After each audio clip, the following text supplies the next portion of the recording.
Hi dear friends, welcome back to our channel. இன்றைக்கி நம்ம ration பச்சரிசியில் கஞ்சி வத்தல் எப்படி செய்யலான்னு பார்க்கலாம். இந்த கஞ்சி வத்தல் செய்யறதுக்கு கொஞ்சம் கூட வெயிலும் தேவையில்லை, அதே போல் கஞ்சி வத்தல் செய்யறதுக்கு தண்ணி அளவுமே நமக்கு தேவையில்லை. ஃப்ரெண்ட்ஸ், இந்த கஞ்சி வத்தலை பிகினர்ஸ் கூட ரொம்ப ஈஸியாக செய்யலாம். நான் வந்துட்டு 2 மெத்தடில் செஞ்சு காமிச்சிருக்கேன். உங்களுக்கு எந்த மெத்தட் ஈஸியாக இருக்கோ அந்த மெத்தடை நீங்கள் யூஸ் பண்ணி செஞ்சுக்கலாம். இந்த வீடியோ முக்கியமாக அப்பார்ட்மெண்ட்டில் இருக்கிறவங்களுக்கு ரொம்பவே யூஸ்ஃபுல்லாக இருக்கும். வீடியோக்குள்ளே போகிறதுக்கு முன்னாடி நீங்கள் இன்னும் மை ஸ்டைல் குக்கிங் சேனலை சப்ஸ்கிரைப் பண்ணலை அப்படின்னா சப்ஸ்கிரைப் பண்ணிவிட்டு பக்கத்தில் இருக்க பெல் ஐக்கானையும் கிளிக் பண்ணிவிட்டு ஆல் அப்படின்ற ஆப்ஷனையும் செலக்ட் பண்ணிக்கோங்க. அப்போ தான் நான் லேட்டஸ்ட்டாக அப்லோட் பண்ணுற எல்லா ரெசிபியுமே உங்களுக்கு நோட்டிஃபிகேஷனாக வரும். இப்போ வாங்க ரெசிபிக்குள்ளே போகலாம். கஞ்சி வத்தல் செய்கிறதுக்கு இன்றைக்கி நான் ரேஷன் கடையில் கொடுக்குற பச்சரிசி தாங்க எடுத்திருக்கேன். இதுக்கு பதிலாக நீங்கள் இட்லி அரிசி அப்படின்னா சாதம் அடிக்கிற அரிசி சேர்த்துக்கலாம். அப்படின்னா ரேஷன் கடையில் கொடுக்குற புழுங்கல் அரிசி கூட எடுத்துக்கலாங்க. 2 கிளாஸ் அளவுக்கு பச்சரிசியை ஒரு பவுலில் சேர்த்துட்டு இதில் தண்ணி ஊற்றி 4லேருந்து 5 டைம் வரைக்கும் நல்லா வாஷ் பண்ணி எடுத்துக்கலாம். தண்ணி இந்த அளவுக்கு கிளியராக தெரியணும், அது வரைக்கும் வாஷ் பண்ணி எடுத்துக்கோங்க. அரிசியை இந்த அளவுக்கு நல்லா க்ளீனாக கழுவுனதுக்கு அப்புறமா அப்படியே ஒரு 5 மணி நேரம் மூடி போட்டு ஊற விட்டுடலாங்க. 5 மணி நேரத்துக்கு அப்புறம் பார்த்தீங்கன்னா அரிசியை கையில் எடுத்து உடச்சி பார்த்தோம் அப்படின்னா இந்த அளவுக்கு 1-2 உடஞ்சி வரணும். இந்த அளவுக்கு அரிசி நல்லா ஊறி இருக்கணும். அப்போ தான் அரிசி மாவு அரைக்கும் போது அதில் நொய் இல்லாமல் நல்லா மாவு மாதிரி அரிசி அரைஞ்சி வரும். ஊற வச்ச அரிசி எல்லாத்தையுமே ஒரு மிக்ஸி கப்பில் மாற்றிட்டு இதை நல்லா மைய அரைச்சி எடுத்துக்கோங்க. இதில் கொஞ்சம் கூட நொய்யாக இருக்கக்கூடாது. மாவை கையில் எடுத்து பார்த்தீங்கன்னா நல்லா ஸ்மூத்தான மாவாக இருக்கணும். கொஞ்சம் கூட வந்துட்டு இந்த ரவை பதம் சொல்லுவாங்களோ அந்த மாதிரிலாம் இருக்கக்கூடாது.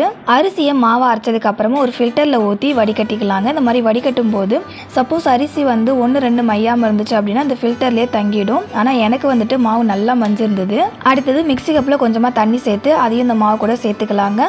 சேர்த்ததுக்கு அப்புறமா மாவு வந்துட்டு நல்லா ஒரு டைம் கலந்து விட்டுருங்க.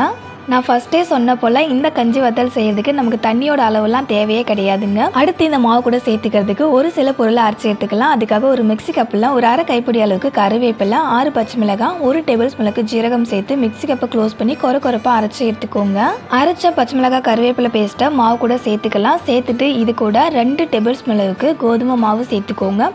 இதுக்கு பதிலாக நீங்கள் மைதா மாவு அப்படின்னா கார்ன்ஃப்ளவர் கூட சேர்த்துக்கலாம்.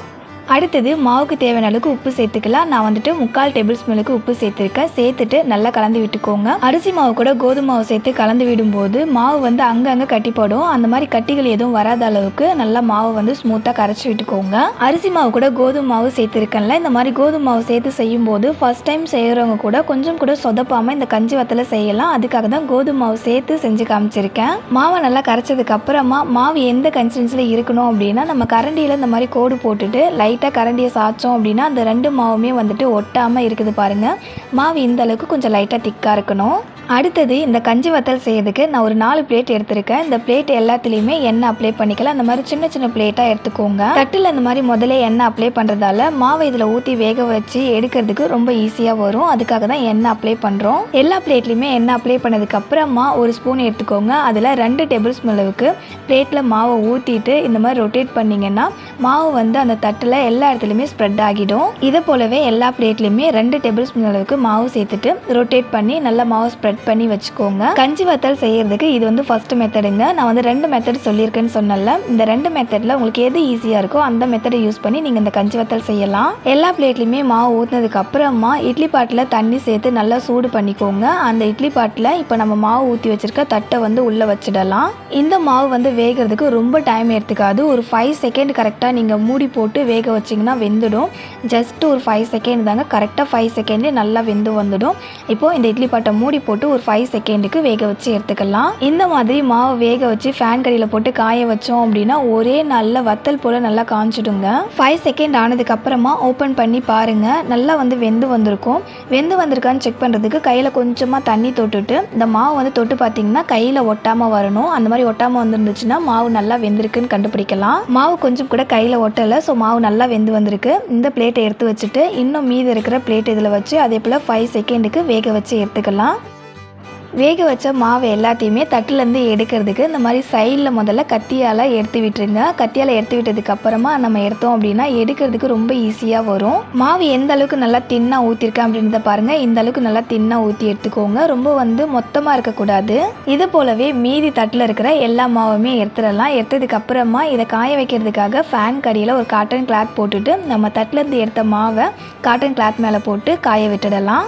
இந்த மாவை நீங்கள் ஒரு நாள் ஃபுல்லாக ஃபேன் கடியிலே வச்சு காய விட்டீங்க அப்படின்னா ஒரே நாளில் நல்லா காஞ்சி வந்துடும். அடுத்தது செகண்ட் மெத்தடில் நம்ம கஞ்சி வத்தல் எப்படி செய்யலாம் அப்படின்றத பார்க்கலாம். அதுக்கு ஒரு பாத்திரம் எடுத்துக்கோங்க. அதில் 3/4 பாத்திரம் வரைக்கும் நார்மல் தண்ணி சேர்த்துட்டு இந்த மாதிரி ஒரு காட்டன் கிளாத் போட்டு கயிறால் சைடில் நல்லா இறுக்கமாக கட்டி விட்டுருங்க.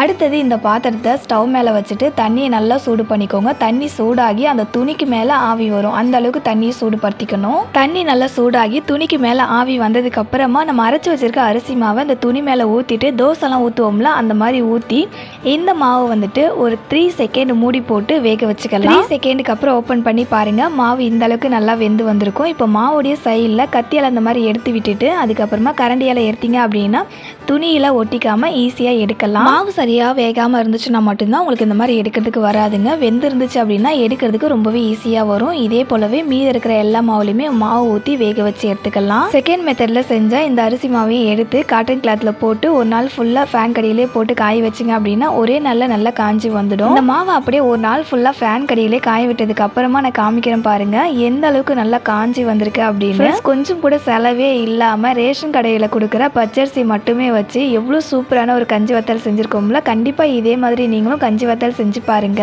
அடுத்து இந்த வத்தலை எண்ணெயில் போட்டு பொரிச்சு காமிக்கிறேன். அதுக்காக எண்ணெயை நல்லா சூடு பண்ணிட்டு நம்ம காய வச்சிருக்க ஒரு வத்தலை எண்ணெயில் போட்டு பொரிச்சு எடுத்துக்கோங்க. எண்ணெயில் நல்லா பொரிஞ்சு வரும்போது அது ஒரு சைஸ் வந்து நல்லா பெருசாகும். நம்ம வந்துட்டு சின்ன சைஸ் வத்தல் தான் எண்ணெயில் போட்டோம், ஆனால் எந்த அளவுக்கு நல்லா பெருசாகி வந்திருக்குன்னு பாருங்க. இந்த வத்தலை வந்துட்டு நம்ம ரசம் கூடலாம் வச்சு சாப்பிட்டோம் அப்படின்னா செம்ம டேஸ்ட்டாக இருக்கும். பர்சனலாக எனக்கு இந்த வத்தலை ரசம் கூட வச்சு சாப்பிட்றதுக்கு பிடிக்கும். அதே போல் ஸ்நாக்ஸாக சாப்பிட்றதுக்கும் ரொம்ப ரொம்ப பிடிக்குங்க. உங்களுக்கு எந்த மாதிரி சாப்பிட பிடிக்குன்றதையும் கமெண்ட் பண்ணுங்க. வத்தலை எண்ணெயில் போட்டு பொரிக்கிறதுக்கு முன்னாடி எவ்வளோ சின்ன சைஸாக இருக்குன்னு பாருங்க. அதுவே எண்ணெயில் போட்டு பொரிச்சதுக்கு அப்புறமா எந்த அளவுக்கு டபுள் சைஸாக வந்திருக்குன்றதையும் பாருங்க. ஃப்ரெண்ட்ஸ், வத்தல் எந்த அளவுக்கு நல்லா மொறுமொறுப்பாக சாஃப்டாக வந்திருக்குன்றதை பாருங்க. அதோட சவுண்டை கேட்கும் போதே உங்களுக்கு தெரியும் எந்த அளவுக்கு நல்லா மொறுமொறுப்பாக வந்திருக்கு அப்படின்னு. ஃப்ரெண்ட்ஸ், இந்த கஞ்சி வத்தல் ரெசிபி உங்களுக்கு பிடிச்சிருந்தது அப்படின்னா அந்த வீடியோக்கு ஒரு சின்ன லைக் பண்ணிக்கோங்க. அது எனக்கு ரொம்பவே மோட்டிவேஷனாக இருக்கும். உங்கள் ஃப்ரெண்ட்ஸ் அண்ட் ரிலேட்டிவ்ஸ்க்கும் ஷேர் பண்ணிக்கோங்க, அவங்களுக்கும் ரொம்பவே யூஸ்ஃபுல்லாக இருக்குங்க. இதே போல் நம்ம சேனலில் வர எல்லா ரெசிபியுமே நீங்கள் மிஸ் பண்ணாமல் பார்க்கணுன்னா நம்ம சேனலை சப்ஸ்கிரைப் பண்ணிக்கோங்க. இதே போல் ஒரு இன்ட்ரெஸ்டிங்கான அண்ட் சூப்பரான ரெசிபியோட அடுத்த ஒரு வீடியோவில் மீட் பண்ணலாம் ஃப்ரெண்ட்ஸ். தேங்க்ஸ் ஃபார் வாட்சிங்.